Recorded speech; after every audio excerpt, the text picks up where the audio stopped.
વિદ્યાર્થી મિત્રો, ધોરણ દ્વિતીય સત્રનું સંપૂર્ણ પેપર સોલ્યુશન વિષય છે સામાજિક વિજ્ઞાનનો કુલ ગુણ 80 છે. તો 80 ગુણનું સંપૂર્ણ પેપર સોલ્યુશન હશે. ખૂબ જ કલરફુલમાં, ટાઈપિંગમાં અને આકર્ષક રીતે તમારી સમક્ષ રજૂ થવાનું છે. તો ચાલો સંપૂર્ણ પેપર સોલ્યુશન જોઈએ. મિત્રો, કરીએ સ્ટાર્ટ.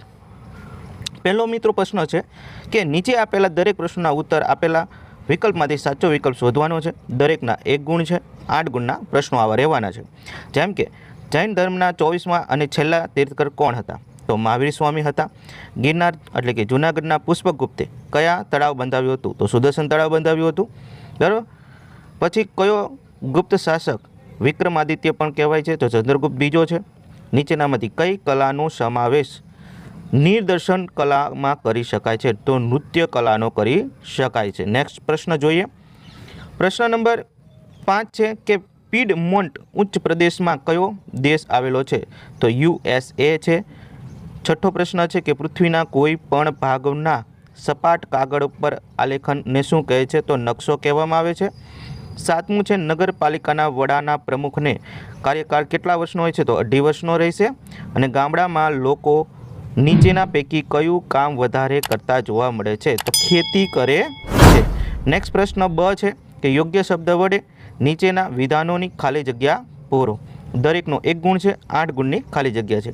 પહેલો પ્રશ્ન છે કે ઇન્દ્રિયો પર વિજય પ્રાપ્ત કરવાની પરાક્રમથી વર્ધમાન ખાલી જગ્યા તરીકે જાણીતા હતા? મહાવીર તરીકે જાણીતા થયા. બીજું છે કે અશોકે ખાલી જગ્યા ધર્મનું રાજ્ય સ્થાપ્યું હતું. બરાબર. તો એમણે બૌદ્ધ ધર્મનો રાજ્યશ્રાય આપ્યો હતો.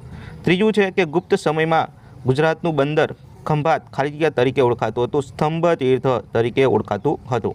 અને ચોથો ખાલી જગ્યા છે કે મહાજનપદના સમયમાં કુવા તરીકે ઓળખાતા ખાલી જગ્યા મળી આવ્યા? તો વલય કૂપ મળી આવ્યો. નેક્સ્ટ પ્રશ્ન જોઈએ. 5મી ખાલી જગ્યા છે કે ભારતનો હિમાલય ખાલી જગ્યા પ્રકારનો છે? તો ગેડ પ્રકારનો છે. છઠ્ઠો કે ભારતની ઉત્તરે ખાલી જગ્યા પર્વતમાળા આવેલી છે? તો એમાં જવાબ આવશે હિમાલય. ત્યારબાદ 7મું છે તાલુકાના વહીવટી વડાને ખાલી જગ્યા કહે છે? તો તાલુકા વિકાસ અધિકારી કહે છે. અને 8મો પ્રશ્ન છે, 8મી ખાલી જગ્યા છે કે દરેક વ્યક્તિને ખાલી જગ્યા કરવા માટે આવકની જરૂર પડે? તો જીવન નિર્વાહ કરવા માટે આવકની જરૂર પડે. ત્યારબાદ કુલ 8 ગુણની આપણે ટ્રુ ફોલ્સ છે એટલે કે ખરા ખોટા છે. પ્રશ્ન નંબર 2 અ છે નીચેના વિધાનો ખરા છે કે ખોટા તે જણાવવાના છે. તો અહીંયા સરસ આપણે દર્શાવેલું છે. વિધાન તમે જોઈ શકો છો. પહેલું છે કે વર્ધમાનના પિતા સિદ્ધાર્થ કપિલવસ્તુના રાજા હતા. તો આ વિધાન ખોટું છે. બીજું છે કે અશોકે શિલાલેખો દ્વારા પોતાનો સંદેશો પ્રજા સુધી પહોંચાડ્યો હતો. તો આ વિધાન સાચું છે. ત્યારબાદ ચંદ્રગુપ્ત પહેલાં ગુપ્ત વંશનો અનુગામી કરીએ કે તિબેટ ભાષા બૌદ્ધ ધર્મની 2 સંહિતા પ્રસિદ્ધ છે? તો આ વિધાન બિલકુલ સાચું છે. 5મું કે ત્રણેય બાજુથી ભૂમિથી ઘેરાયેલા હોય તેવા જળ વિસ્તારોનો અખાત કહેવાય છે? તો આ વિધાન પણ સાચું છે. 6થું ખરું ખોટું કે રૂઢ સંજ્ઞાઓ એ નકશાનું અંગ છે? તો આ વિધાન સાચું છે. અને ત્યારબાદ કલેક્ટરના ઉમેદવારની પસંદગી કે બઢતી કેન્દ્રીય જાહેર સેવા આયોગ દ્વારા થાય છે? તો આ વિધાન સાચું છે. અને ગામડાના લોકો જીવનમાં વધુ સુવિધાઓનો ઉપયોગ કરે છે? તો આ વિધાન ખોટું છે. ત્યારબાદ પ્રશ્ન નંબર 2 છે બંધ બેસતા જોડકા કરવાના છે. એમાં 4 ગુણ છે. તો જોડકા આપણે કરી જ નાખેલા છે. ડાયરેક્ટ જવાબ જોઈ લઈએ કે અરબ સાગરને મળતી નદી એટલે નર્મદા, બંગાળના ઉપસાગરને મળતી નદી કાવેરી આવશે, અને ગંગાનો ત્રિકોણ પ્રદેશ એટલે સુંદરવન આવશે, અને હિમાલયમાંથી નીકળતી નદી એટલે બ્રહ્મપુત્ર આવશે.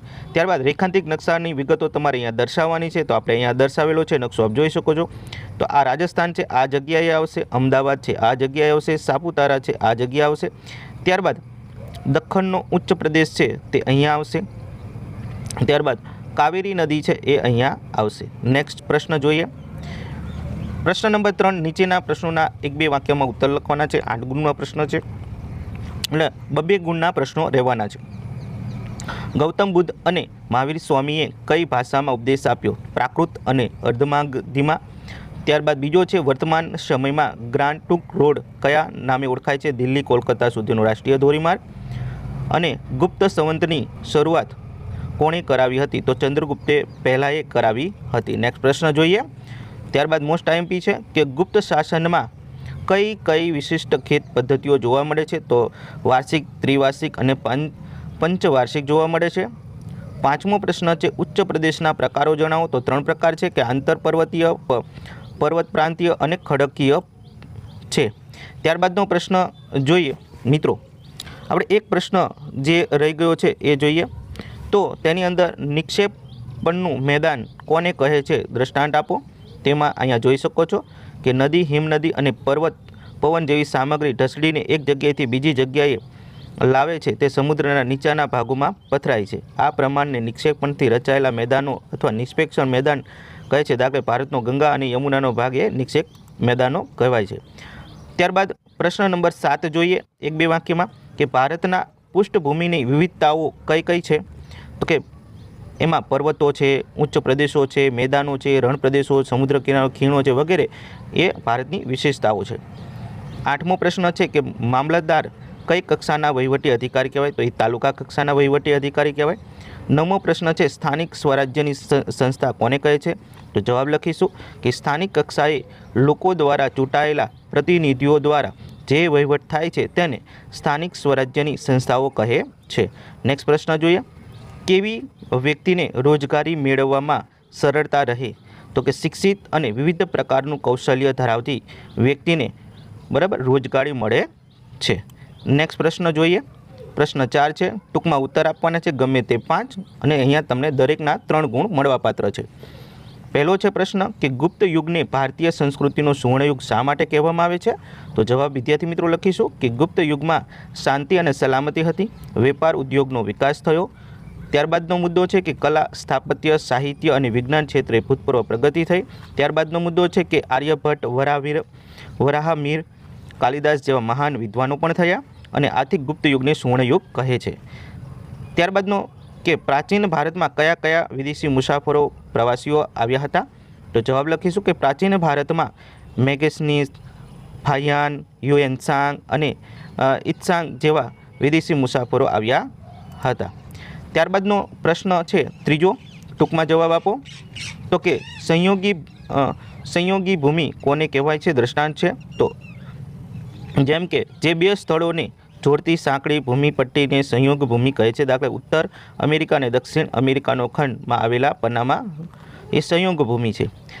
ચોથો પ્રશ્ન છે કે પ્રાકૃતિક નકશા અને સાંસ્કૃતિક નકશા વચ્ચે શું તફાવત છે? તો આ તફાવત દર્શાવવામાં આવ્યો છે. જેમ કે પર્વતો, ઉચ્ચ પ્રદેશો, મેદાનો, નદીઓ વગેરે કુદરતી વિગતો દર્શાવે છે, જ્યારે સાંસ્કૃતિક નકશામાં ખેતી, વસ્તી, માર્ગો, ઉદ્યોગો અને માનવ સર્જિત વિગતો દર્શાવવામાં આવે છે.